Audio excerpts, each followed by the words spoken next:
नमस्कार दोस्तों मैं उम्मीद करता हूं कि आप सभी लोग अपने अपने जीवन में बहुत अच्छा कर रहे होंगे। सभी लोग स्वस्थ होंगे, आनंद में होंगे। तो दोस्तों, आप में से काफ़ी सारे फ्रेंड्स रिक्वेस्ट करते हैं कि एक ऐसा वीडियो बनाया जाए जिसमें कि सिविल लिटिगेशन के बारे में पूरा from this beginning to the end उसमें मैं सब कुछ आपको बता दूं। तो ये वीडियो एक छोटा सा प्रयास है उसी दिशा में कि मैं आपको बता दूं कि सिविल लिटिगेशन कौन दायर कर सकता है, क्या उसके लिए ज़रूरत है, क्या क्या इसमें स्टेजेस होती हैं और फिर क्या होता है पूरे सिविल केस में। तो दोस्तों, सबसे पहले सिविल लिटिगेशन के लिए आपको जो ज़रूरत है, आपको ज़रूरत है एक कॉज ऑफ एक्शन की। कॉज ऑफ एक्शन से क्या मतलब? कॉज ऑफ एक्शन से मतलब आपके पास एक राइट होना चाहिए जिसको किसी ने इन्फ्रिंज कर दिया हो। जैसे कि मान लीजिए कि आपके पास कोई प्रॉपर्टी है, कोई इमूवेबल प्रॉपर्टी है, कोई मूवेबल प्रॉपर्टी है, कोई आपने किसी से कॉन्ट्रैक्ट किया है, कुछ आपने किया है, आपकी रेपुटेशन को किसी ने नुकसान पहुंचा दिया है, तो आप उस पर डिफेमेशन का, सिविल डिफेमेशन का केस भी कर सकते हैं। तो आपकी प्रॉपर्टी को किसी ने नुकसान पहुंचा दिया है, तो अब आप क्या करेंगे? You cannot take law in your own hands, so you will go for a civil litigation. मान लीजिए कि आपके पास एक इमूवेबल प्रॉपर्टी है, आपका घर है, आप अपने घर पे नहीं थे, you have gone for holidays, आप कहीं दूसरे शहर में घूमने गए थे और डिफेंडेंट ने, किसी और व्यक्ति ने उस जगह पे जाके कब्जा कर लिया आपके घर पे। Now what will you do? You will file a suit for possession. इसका मतलब ये हुआ कि अब ये राइट आपके पास कब आया कि आप सूट फॉर पोजेशन फाइल कर सकते हैं? जिस दिन उस व्यक्ति ने आपके घर पे एनक्रोचमेंट किया, आपके घर पे कब्जा किया, उस दिन आपका कॉज ऑफ एक्शन अराइज हो गया और उस दिन आप उसके ऊपर मुकदमा कर सकते हैं, राइट?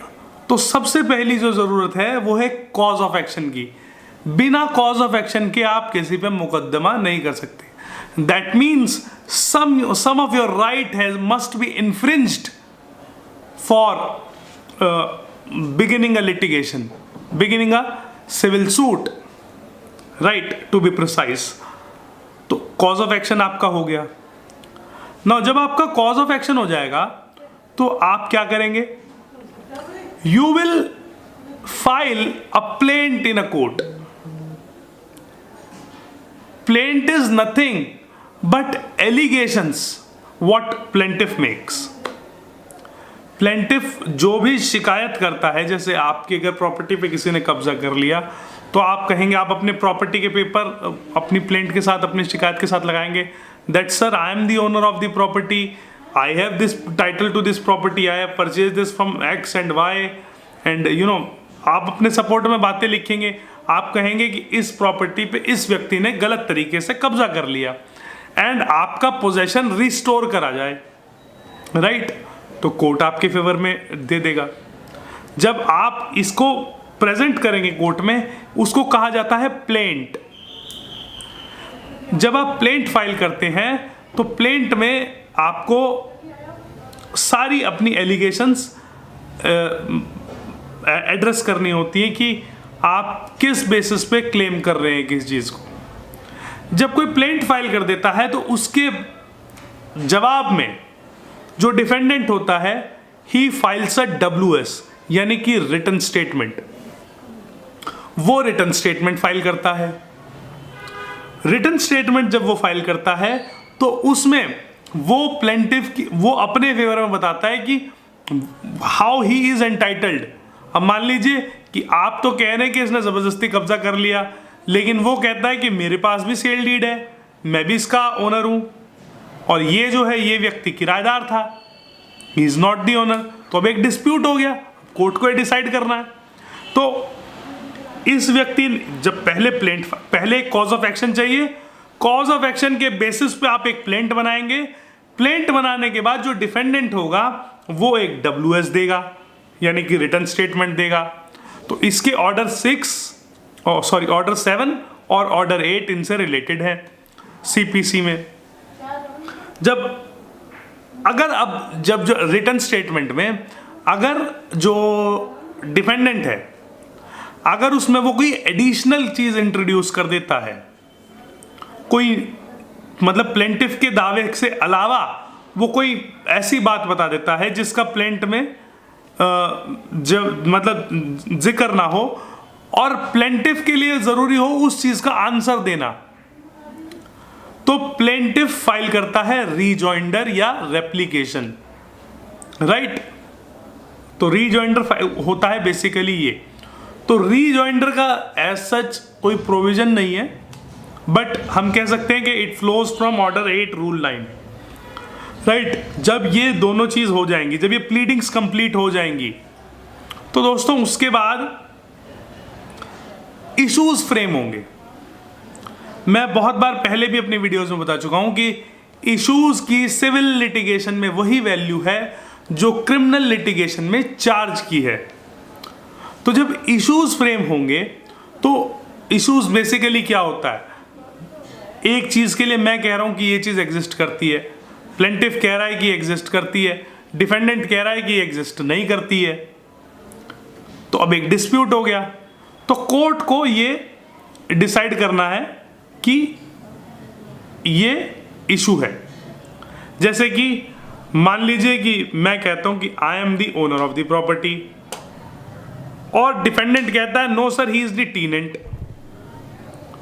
तो कोर्ट के सामने इशू क्या हो गया, वेदर प्लेंटिफ इज ओनर और वेदर प्लेंटिफ इज टीनेंट, ये एक इशू हो गया। अब दोनों पक्ष अपने अपने एविडेंसेस देंगे इस पक्ष में। प्लेंटिफ प्रूव करेगा कि मैं ओनर हूं और डिफेंडेंट प्रूव करेगा कि ये टीनेंट था, यानी ये किराएदार था, है ना। तो दोनों अपने अपने सबूत देंगे और सबूतों के बेस पे जज साहब जो हैं जजमेंट देंगे। तो ये हो गया दोस्तों इश्यूज बहुत इंपॉर्टेंट होते हैं, बहुत इंपॉर्टेंट होते हैं किसी भी सिविल लिटिगेशन में, क्योंकि जो इश्यूज होते हैं आप उन्हीं की एविडेंस दे सकते हैं, राइट। आप उससे बाहर एविडेंस नहीं दे सकते क्योंकि वो आपके काम की नहीं है। क्योंकि अगर मान लीजिए आप कोई इशू फ्रेम कराना चाहते हैं कोर्ट से और वो इशू फ्रेम ही नहीं करा कोर्ट ने, माने आपने वो कोर्ट में बताया ही नहीं, राइट, तो उस चीज पे एविडेंस ही नहीं आ सकती। जब एविडेंस नहीं आएगी तो उस पर जजमेंट नहीं आएगी। जो इश्यूज फ्रेम होते हैं दोस्तों उसकी इतनी इंपॉर्टेंस होती है कि अगर आपसे इशू गलत फ्रेम हो जाए या हालांकि कोर्ट के पास ये पावर है, कोर्ट दोबारा भी इशू फ्रेम कर सकती है, लेकिन इश्यूज की इंपॉर्टेंस ये होती है कि इश्यूज पे ही एविडेंस लिए जाते हैं। And you cannot suggest case what you have not pleaded in your pleadings. आपने जिस चीज की प्लीडिंग नहीं ली है उस चीज को आप you cannot suggest in cross examination to the witness। अब जब issues फ्रेम हो जाते हैं तो उसके 15 दिन के अंदर, अब यहाँ ये भी ध्यान रखिए कि रिटर्न स्टेटमेंट फाइल करने का टाइम 30 डेज है और कोर्ट चाहे तो डिस्क्रिशन दे सकता है to the defendant to file WS within 90 days from the date of issuance of summons, right. तो कोर्ट उसको दे सकता है अगर वो किसी कारण से नहीं कर पाता है, but that is discretion, right. So अब आप यहां ध्यान दें कि जब इश्यूज फ्रेम हो जाते हैं तो उसके बाद क्या होता है कि दोनों पार्टीज को अपने जिनको वो विटनेस के तौर पर बुलाना चाहते हैं उनको समन कराना होता है। उसके लिए प्रोसीजर ये है कि आपको एक लिस्ट ऑफ विटनेस कोर्ट में देनी होती है कि आप इस विटनेस को बुलाना चाहते हैं, whether to examine him or whether to produce him for documents, right? तो वो आपको एक देनी होती है। उसके बाद जो आपका विटनेस होता है, आप अपने विटनेस को, अगर आपको लगता है कि समन कराने की ज़रूरत नहीं है, आप उसको पर्सनली ला सकते हैं, तो आप उसको पर्सनली भी ला सकते हैं, दैट्स नॉट अ प्रॉब्लम। तो जो भी विटनेस आप लाते हैं, उस विटनेस का एक एफिडेविट जाता है।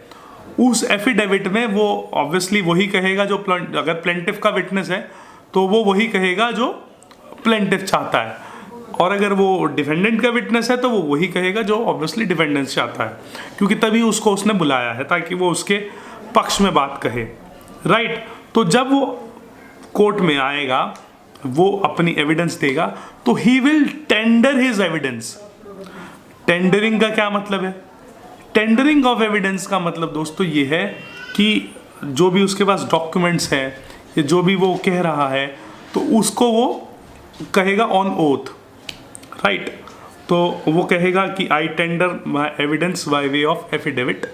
उसमें जो भी आपके डॉक्यूमेंट्स हैं वो सब एग्जिबिट हो जाएंगे, that this is exhibited as PW1 और -1 और वट एवर। और अगर वो ओरिजिनल में नहीं है तो फिर उनको हम एग्जिबिट ना करके उनको मार्क कर देंगे डॉक्यूमेंट्स को, राइट? तो अब वो गवाही आ गई, फिर उन विटनेसेस को, प्लेंटिफ के विटनेस को डिफेंडेंट क्रॉस एग्जामिन करेगा और डिफेंडेंट के विटनेस को प्लेंटिफ क्रॉस एग्जामिन करेगा। और जब ये सब क्रॉस एग्जामिनेशन कंप्लीट हो जाएगी तो उसके बाद दोस्तों एक जब सारा केस कंक्लूड हो जाएगा तो उसके बाद जजमेंट आएगी। जब judgment what exactly is a judgment? Judgment is basically a statement of a judge for reaching to a conclusion। जैसे कि अब जरूरी नहीं है कि जब जज साहब जब जजमेंट प्रोनाउंस करेंगे तो वो पूरी जजमेंट पढ़नी जरूरी नहीं है। कोर्ट सिर्फ इतना भी जब कोर्ट में जजमेंट प्रोनाउंस होती है तो वो इस चीज़ पे भी दे सकते हैं कि भाई इशू नंबर 1 है, that is decided in favour of plaintiff and that is decided in favour of defendant.